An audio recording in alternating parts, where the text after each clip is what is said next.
Kristen, I think you were saying We something. have one recording. I'm just going to hand it over to the three of you. Introduce yourselves if you don't mind, and you can get started. Thank you.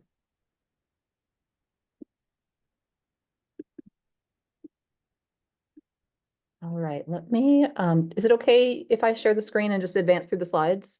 Yeah, please share your screen. Let's see.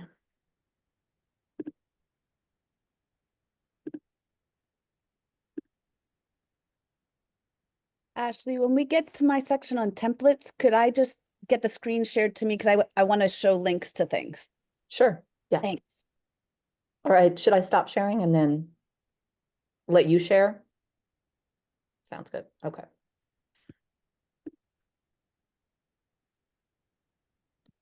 We're way at the back. All right, so good afternoon, everyone. This is the presentation, 6 Habits of Highly Accessible People. And I'm Ashlee Moore. I'm from the Department of Psychological Sciences. 2 of the other 2024 Accessibility Fellows are also giving this presentation. So if you guys want to go ahead and introduce yourselves, you can. I'm Susan DiBlasi with Health Promotion and Wellness. Hi, and I'm Amy Shore. I'm with Cinema and Screen Studies. And I just noted, Ashley, right now, I just see loading. It doesn't show your slides, just FYI. Maybe that's only Oh, it me. says, No, mine too. Okay. let me see if this works. There's a resume button, so that's probably. Let me stop and start again. It doesn't work. You can pass to me and I'll click forward. Sure.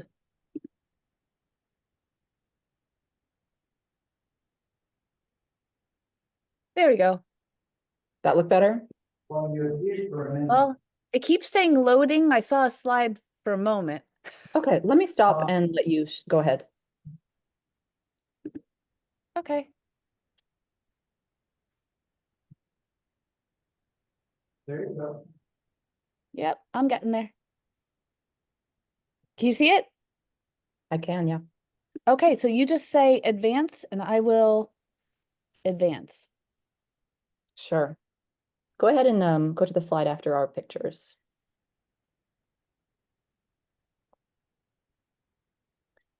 All right, so the 3 of us, Sue, Amy, and myself, are part of the Accessibility Fellowship this year, the 2024 Fellows.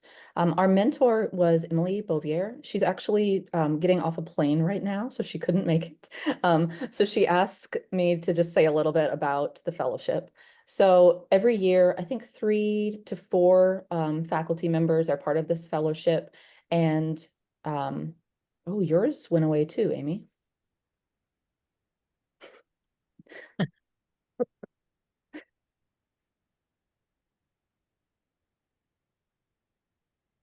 Amy, you may want to restart sharing the screen of just that presentation. I wonder if it's Google Slides. I don't know. Let me know if it's my turn to try.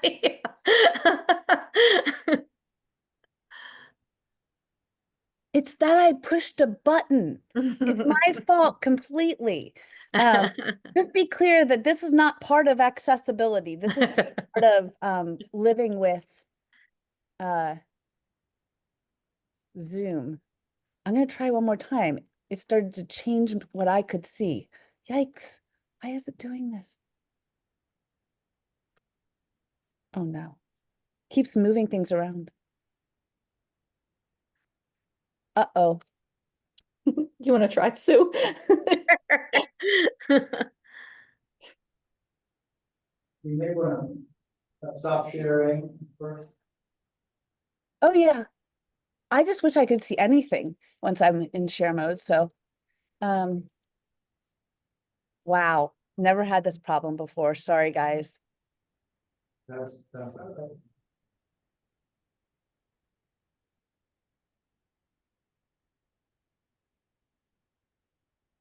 Are we in? I can see it again. Business. Thank you. So now you tell me when to advance. Sure. I'll do the same. So you wanted to be here, correct? Yeah, yeah. All right. Hopefully third time's a charm. I don't know. So the goals of the Accessibility Fellowship are to learn and explore different accessibility principles, inclusive pedagogy, universal design of learning, and to both develop course materials and also share some guidelines for accessibility, specifically within our departments, but also across our departments if necessary. We also serve as coaches and advocates for accessibility principles in case anyone needs to meet with us to discuss, troubleshoot accessibility during the year. And we also are trying to connect accessibility practices to the broader DEI initiatives. So some of the actual activities we do during this fellowship are, we do a lot of continuing education. So going to tutorials, workshops, online conferences, and just learning. Basically, some of us, have more or less experience with accessibility, but basically starting from the beginning, learning what it is and how we can implement it in our lives and our teaching. And one of the big activities that we do as part of this fellowship is course revision. So we choose at least one course and revise that to be as accessible as possible. But one of the things that kind of ties into our presentation today is that we kind of learned that once you revise one of your courses, it's almost impossible to kind of not make those revisions in other parts of your lives, whether it just be your communications with others or additional courses that you start developing. These really do become habits that you start implementing into your lives. So that's part of the idea behind this presentation. So obviously that involves a lot of troubleshooting. So sometimes very small scale troubleshooting, but also sometimes we had more large scale issues that we discussed and tried to come to consensus on. We also provide tutorials throughout the year. So in addition to having tutorials during this winter breakout session, we also had some during the spring breakout session. And we also served as advocates on campus for accessibility practices. So I'm going to ask Sue to advance the slide and turn it over to Amy, who's going to talk about the contents of today's presentation. So when we were having one of our conversations about what we should present, we thought there's a lot of standard things that can be presented, but we felt like, what did we really glean, like Ashlee was saying, beyond just the specifics of course revisions? And we came up with 6 habits of highly accessible people, habits that formed for us over the past year as we were learning and regularly implementing accessibility practices. So we're going to talk about embedded links, image alt text, color contrast, Google Docs and headings, templates and themes, and keeping it simple. And in some ways, this is a little bit of a highlight of deeper dives that will be happening across the winter breakout. But it's also, again, what we want you to sort of think about, and you could advance one slide,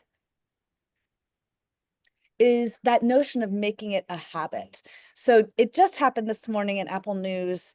For me, one of the articles was a piece called "Invisible Habits Are Driving Your Life" in The Atlantic. And I pulled this quote: "Modern researchers have discerned that habits are practically automatic context response associations.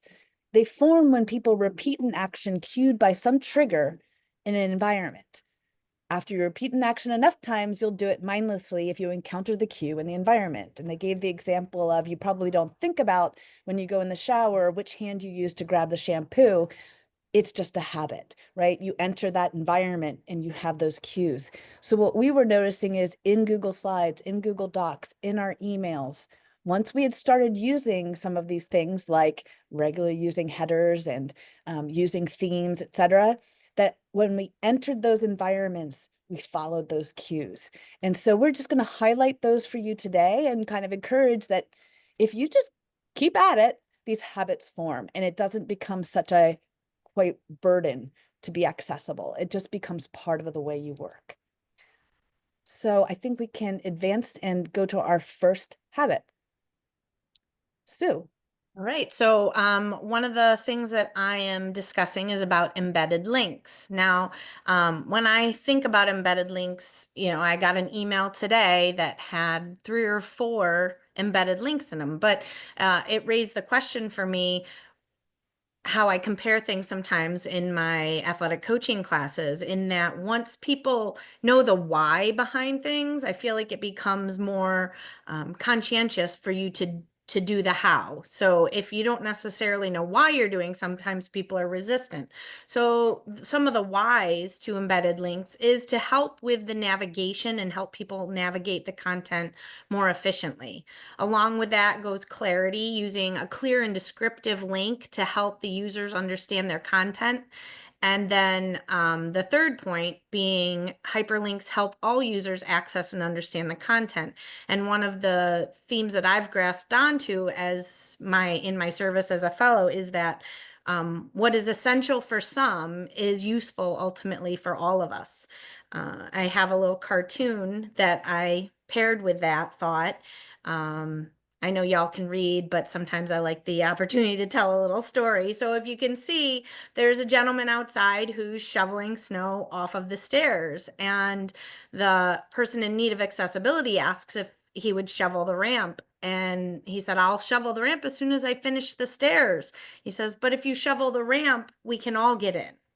And I feel like that's a point that's sometimes missed for us in accessibility. These services that we're creating aren't just about those who can't, but necessarily, or who need adaptations, but they help all of us in terms of how we can use the content more easily.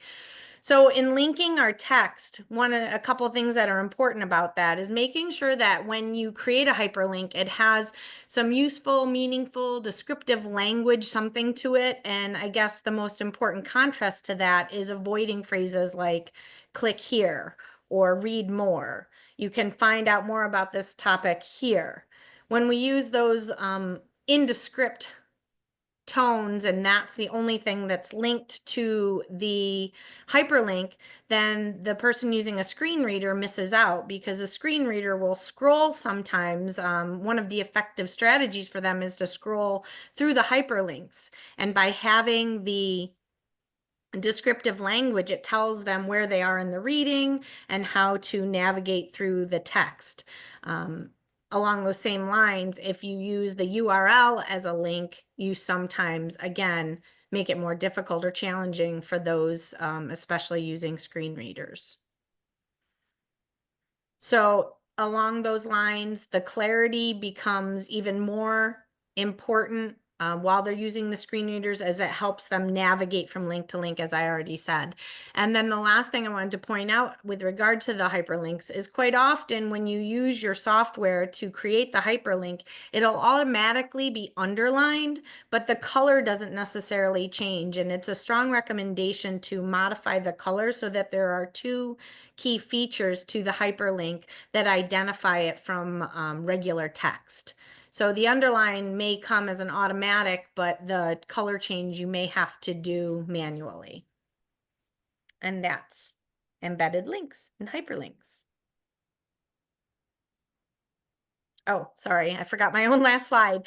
Just a little tutorial on how to do that. There are a couple different options. You can select it from the insert in the drop-down button, especially in Google Forms or Google Links.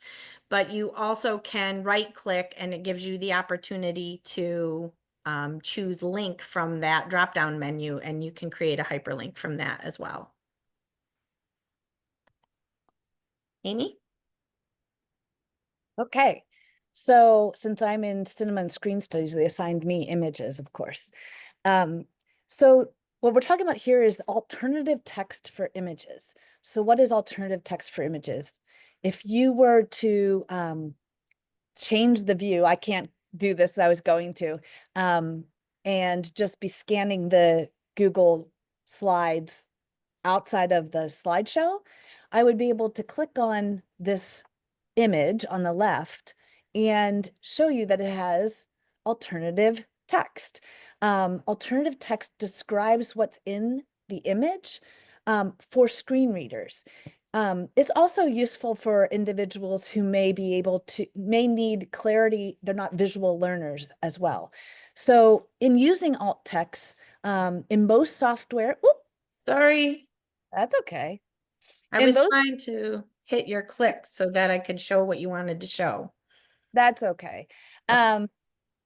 In most software, you use the right click option. Or if you are on don't use a mouse, that would be control.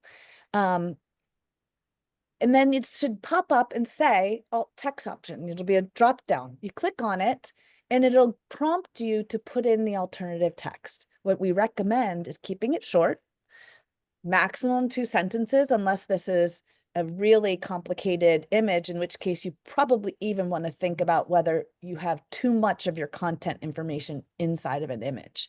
But that's another accessibility point.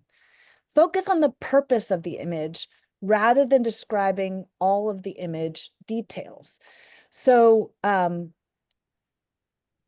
again, you know what, if you were able to escape, just push escape. Can you click on the image and right click?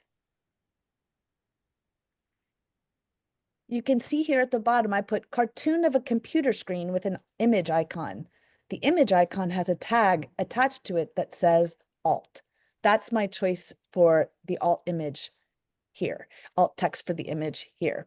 I think I had a little bit more on my first screen, but I think this is fun when we're trying to do 3 people presenting at the same time. If you just go push slideshow again, I think honestly, I've said enough. That's probably all you need. These are habits. You want to go forward with the next one? Back to me? Or do you need your second page screen? I'm good. Go for it. Okay. So color and contrast are also issues or concerns with accessibility. 3 points that go along with that is color, contrast, and additionally font. Color sometimes is automatically paired to the contrast piece, and it's not that we can ultimately remove that, but I'll get to that in a second. I just want to emphasize that the color in and of itself is oftentimes a hurdle for those using screen readers or those with color blindness. So to be considerate and conscientious of what colors you're using is important. Try to focus on deep colors and dark colors, because even when you're not trying to create a contrast with a presentation of sorts, you still have contrast because there's always a background to the font or text that you're using. So trying to avoid brights, neons, or pale colors is really important.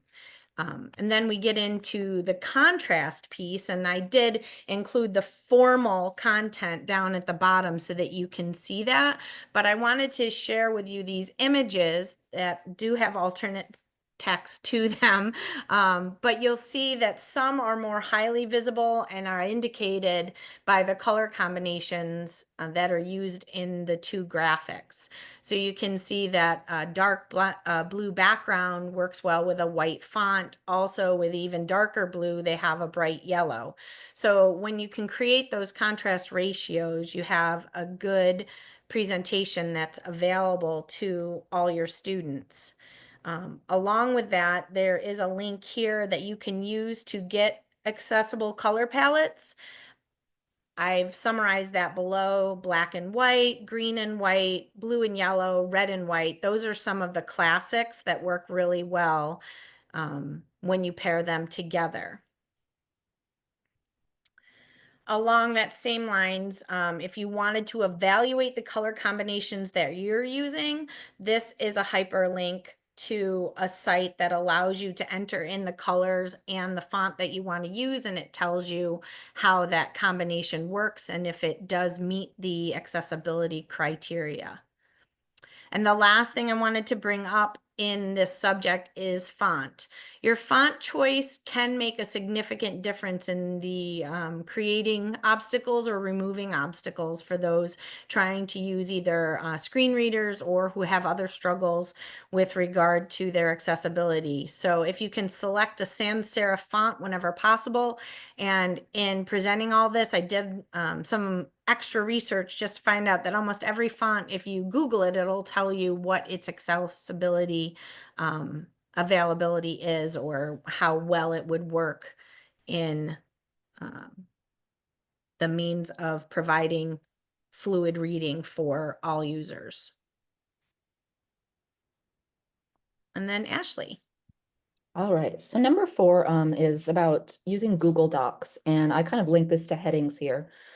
The first 3 of the principles correspond directly to the sort of the 5 big accessibility principles that we're going to have more how-to sessions throughout these breakout sessions.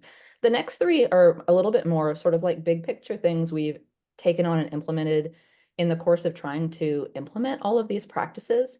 And one of the things that I know, especially me, but I think other fellows as well, have done is really switch over to the Google suite of products. I have always used Google Docs and Google Slides occasionally, but I was still kind of a Word and Excel and PowerPoint person at heart. But I think in learning some of the accessibility benefits of Google Docs, I myself really ended up using this almost exclusively now in my classes. And part of it is because of the accessibility features, but a lot of it is just because of the other features we've kind of picked up on as we've gone learning about how to use these files. So I want to talk a little bit about some of the benefits of using Google Docs if you've been hesitant to switch over, as maybe some of us were too. The first is that there's a whole suite of products. So just like Microsoft has, you know, Excel, PowerPoint, and Word, Google has Docs, Sheets, and Slides. And the features of all of these are easily transferable. So once you know sort of like the ways of navigating one of them, they are very consistent across the different suite of products. So you can use them whether you're creating a spreadsheet, slides, or a document. They're easily shareable. So any Google file is going to give you a shareable link.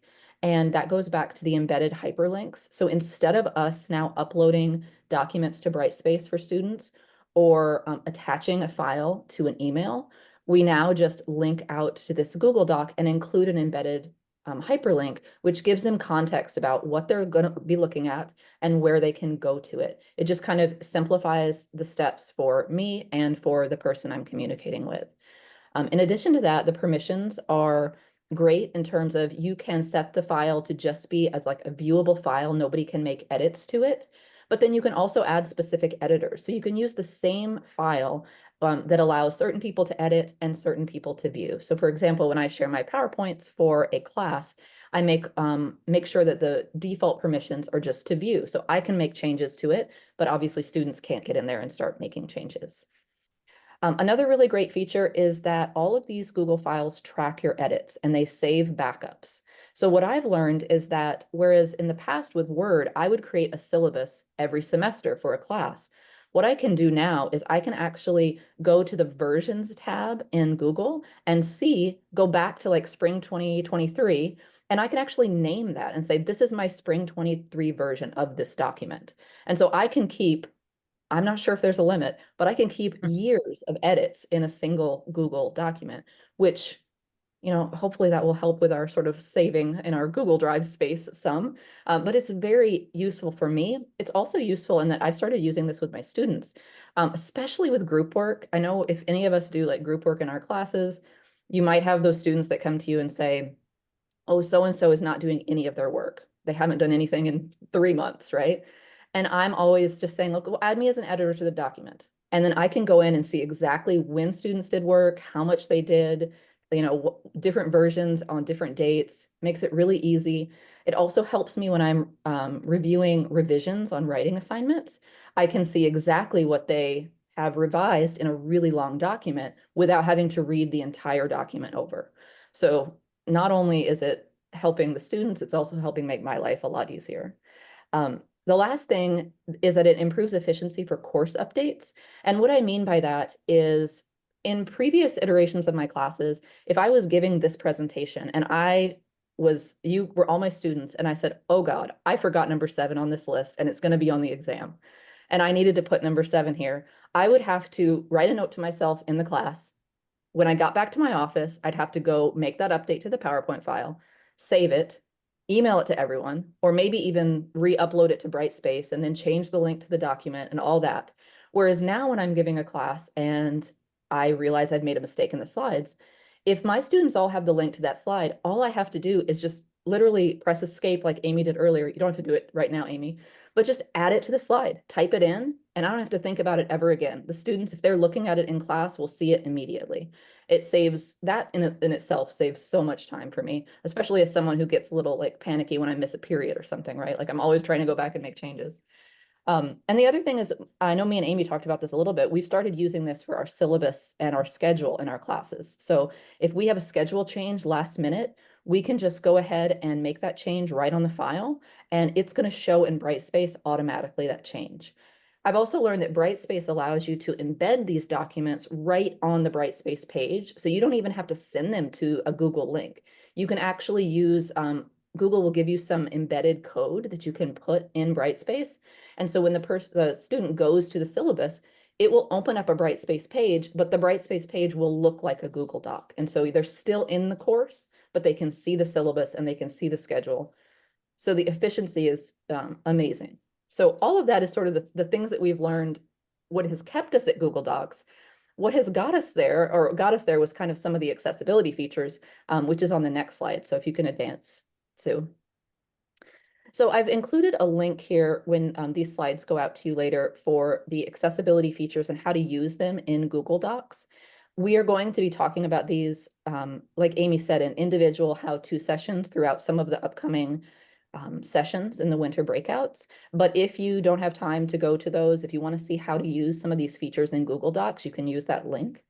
One of the features is that there's easy access to alt text. Amy already showed you that. You simply just right-click an image. And once you've right-clicked that image, another great thing is that you can literally scroll through your entire slide deck and the alt text box will remain open. So you can go through the entire slide deck and do every image, just write one after another, make it really easy for including alt text. Google has some great structured content settings, which I'm actually going to have a how-to presentation on the 23rd about that if you can make it. But structured content is essentially turning like blocks of text into more structure, including headings, different levels of headings, lists, numbered and bulleted lists, and when it's appropriate to do, you know, one or the other of those. And I started using Google Docs because of the structured content settings. It has, Amy's going to talk about templates a little bit next, but it has a way that you can set up a template. So once you've done one doc and you have your structured content, all your headings that you like to use set up, you can just go back and do that really easily. The third thing is that Google has an accessibility checker. It's called Grackle. There's a link to it here that you can use to download. It's a browser extension, and it works across all of the different Google suite of products. So Docs, Sheets, and Slides. And it will automatically check all of your slides for accessibility, and it will tell you things that can be improved or things that you may have missed. And because it's built right into your browser, it's just kind of like a really easy step. You don't have to open up any other accessibility program. It's right there. You just click a button and it will look over these documents for you. All right, you can advance to the next slide, Sue.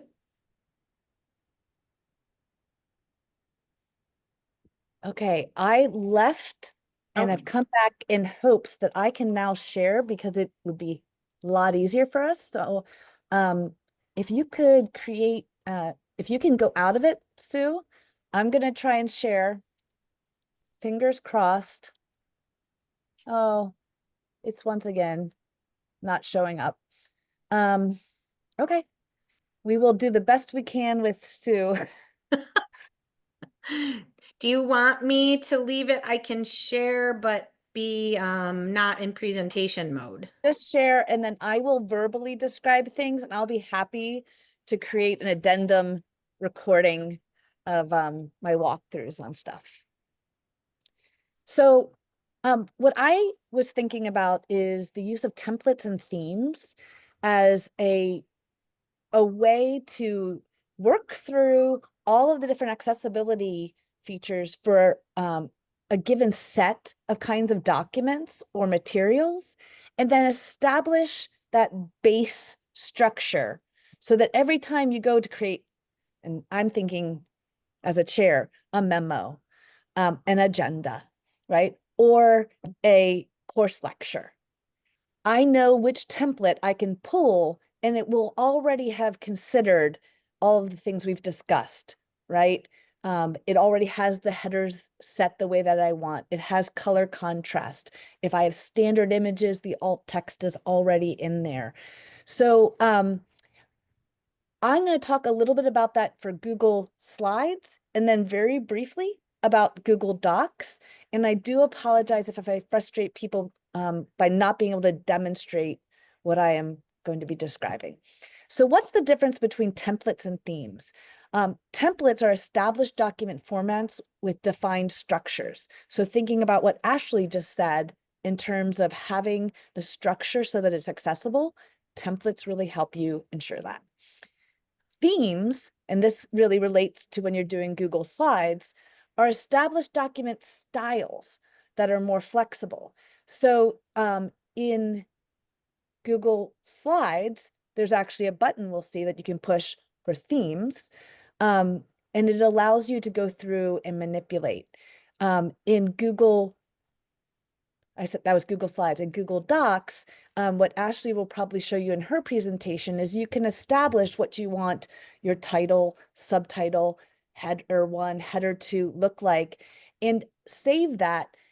So it has the font that you like, right? The size that you like, the paragraph breaks, etc. And you know that it's accessible. Boy, this is going to be fun with me not being able to demonstrate. Why do we want to use themes and templates? To ensure consistent use of accessibility recommendations and streamline the process of creating accessible documents. So let's go to the next slide. Of course, it's frozen on me. Oh, there we go. So I'll talk about Google Slides quickly. And I want to just highlight right at the beginning at the bottom, for more information about making Google Slides accessible, you can follow that link to Oswego website. It goes directly to a how-to page that walks you through this all in detail. I'm just going to give you the basics here, is that when you go into Google Slides, when you start out, rather than just opening a blank document, you can open File, New, and it'll show you either that you want a new presentation or from a template. If you select to go from template, they're going to show you all these different options, and they're usually under categories like education, business. I don't remember what else because I was going to be looking at it. You can select one of their existing templates. And then when you open it up, you can modify it so that you make sure it's definitely accessible, it's reflecting the style and the content you want. And you'll be able to make sure that you're using a consistent color palette, etc. So for example, if you're creating something for Oswego, you really like the layout of an existing template, but the colors are black and purple, you'll be able to change those standard colors to green and gold.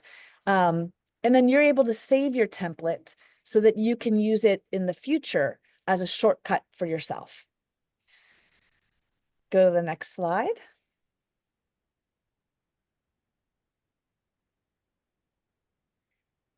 The part that goes a little bit deeper, so on the left, the image that you see is a screen capture from an untitled presentation where I said, okay, I think I want to create one from a template. And I chose the template beach day because who doesn't want to work from a beach day?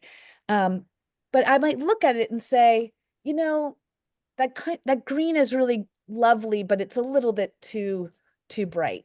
So what I could go to is change the themes. When you go in and you create a new presentation, you can click on the slide itself, right click, and say change theme. It'll give you all those different options on the right, but you can also modify those so that they're accessible. So if I go in and I select this slide that you see with click to add content, add title, and I say, okay, on the bottom, I really want to change that that light green to be, say, light yellow, because black has a higher contrast against that. I can right click, I can make the changes, and then say, when I go to apply a layout, I can say, change the whole theme. And again, this is where I wish I could be right clicking and showing you these things. And maybe I'll have that opportunity in a future session at some point.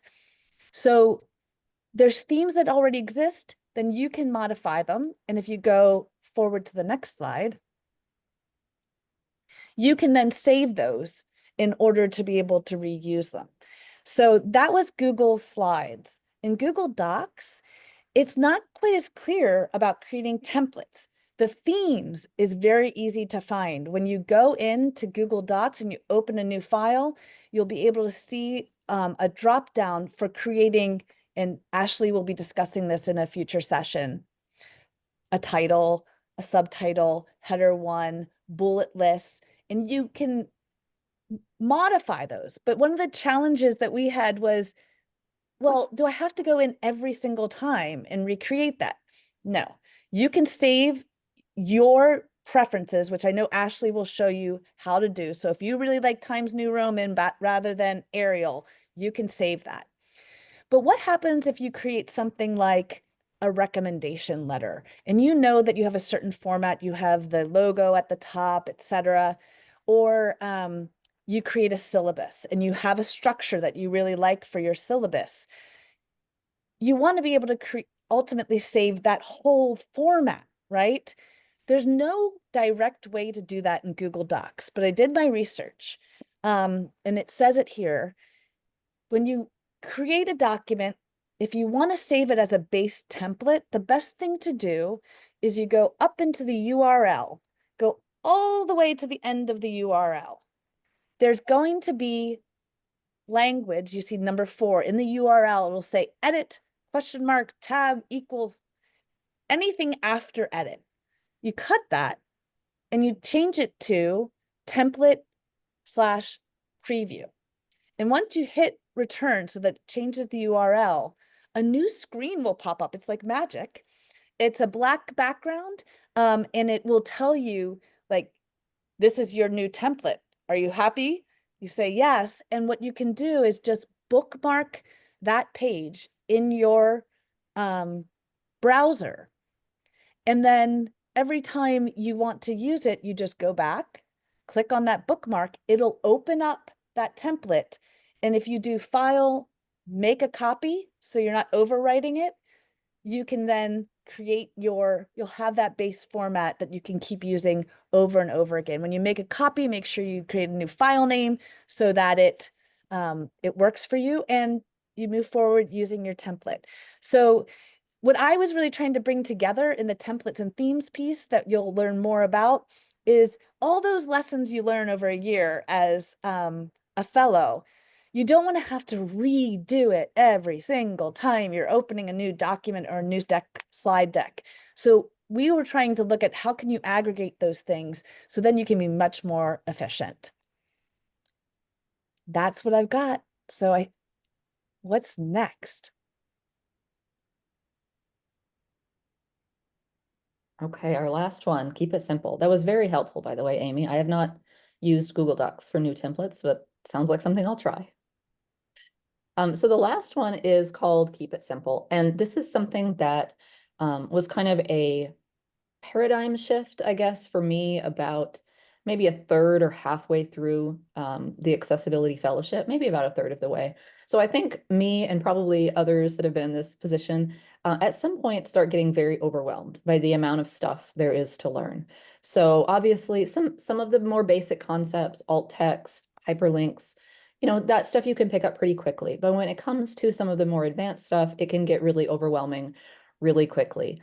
And this especially happened for me when we started talking about how to make tables accessible, if that's even possible.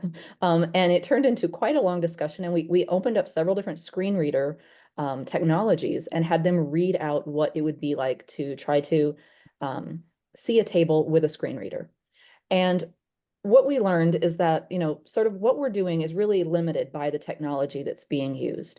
And we found that different screen readers were actually reading the tables very differently.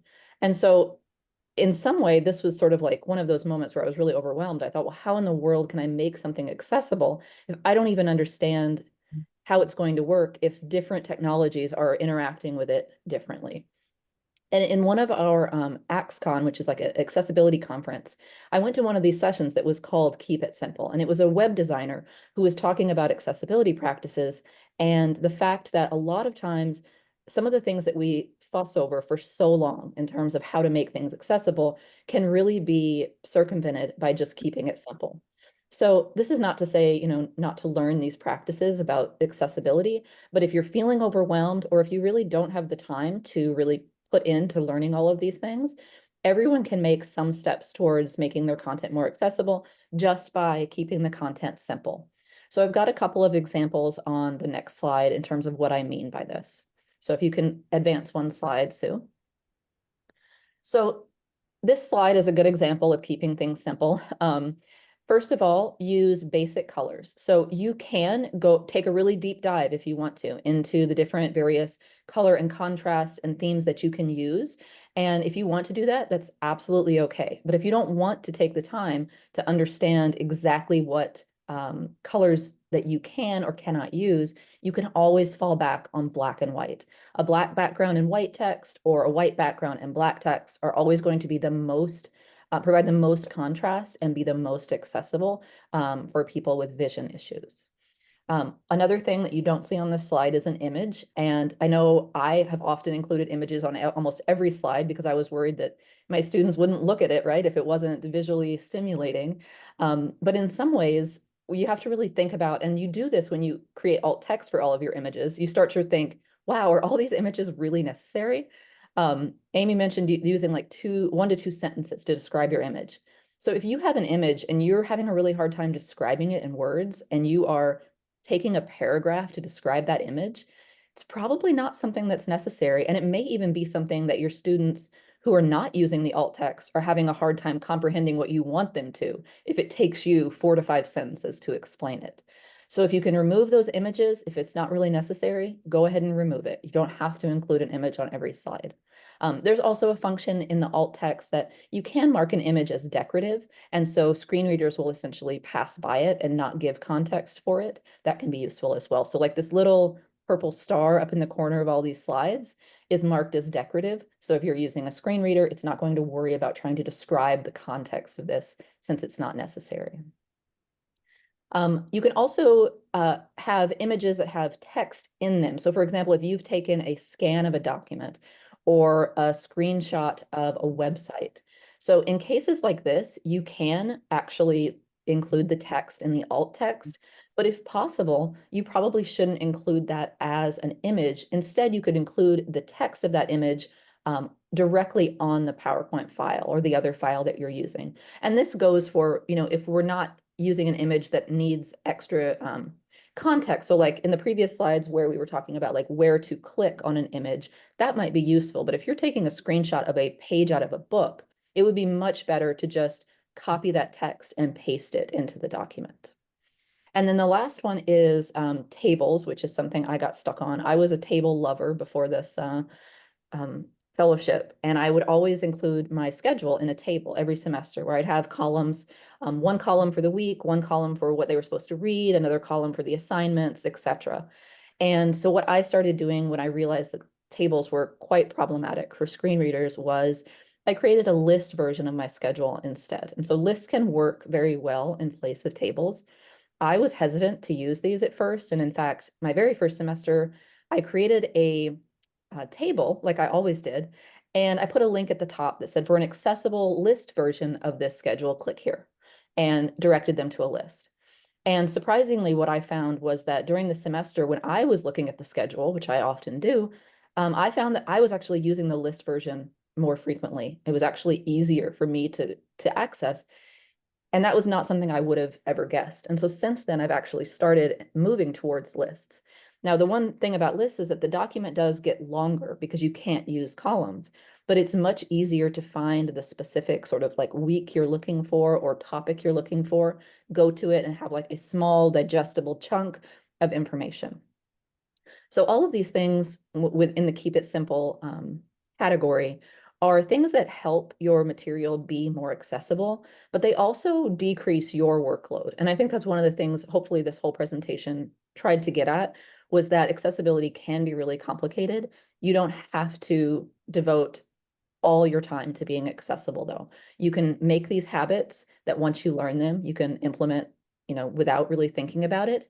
And you can also fall back on this sort of like keep it simple principle so that you don't, if you don't have the time, you can fall back on these and not have to worry about it as much. So that is our 6 principles we wanted to talk about. I think we've got like 7 more minutes.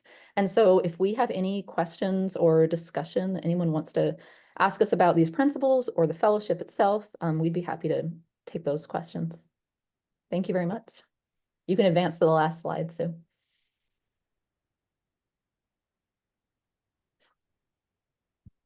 Please feel free to unmute yourself if you have a question.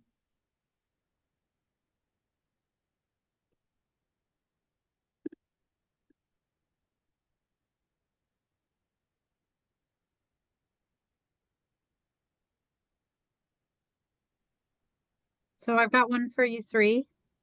How are you sharing your new insights with your department colleagues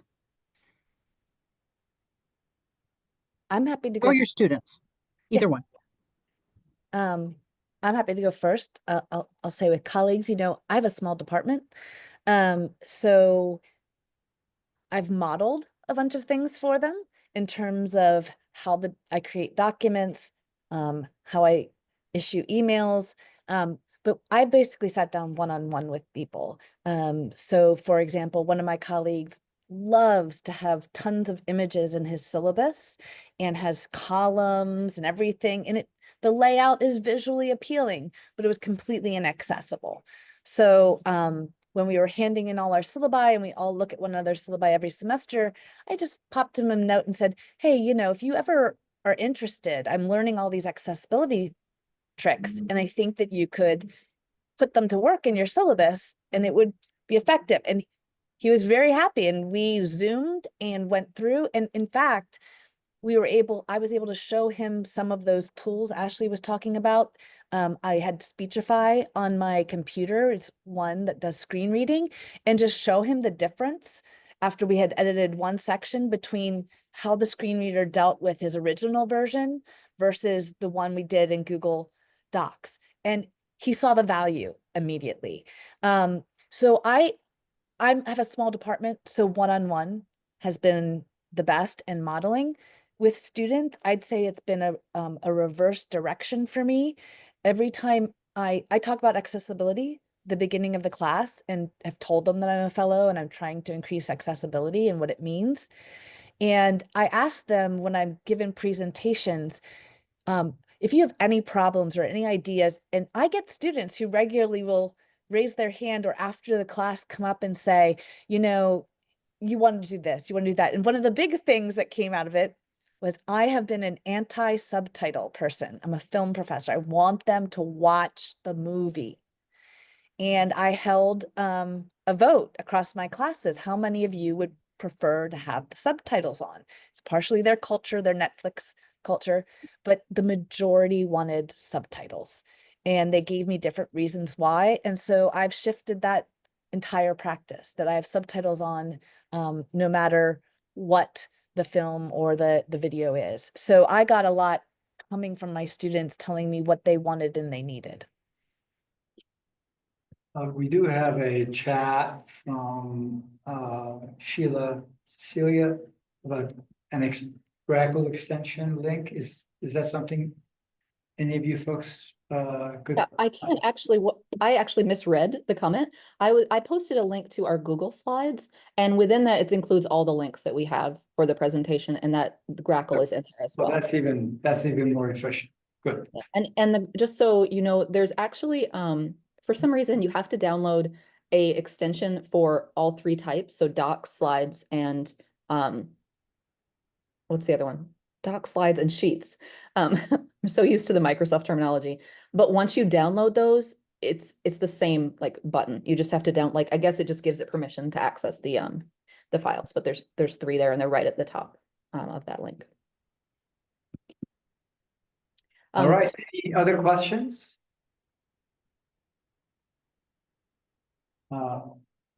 Thank you very much for your presentation, folks. Obviously, you put a lot of good work into this, and we appreciate it very much. And this will be posted, obviously, once the recording gets uploaded. All right, guys, thank you very much. All right, thank you, everyone. Thanks, everyone.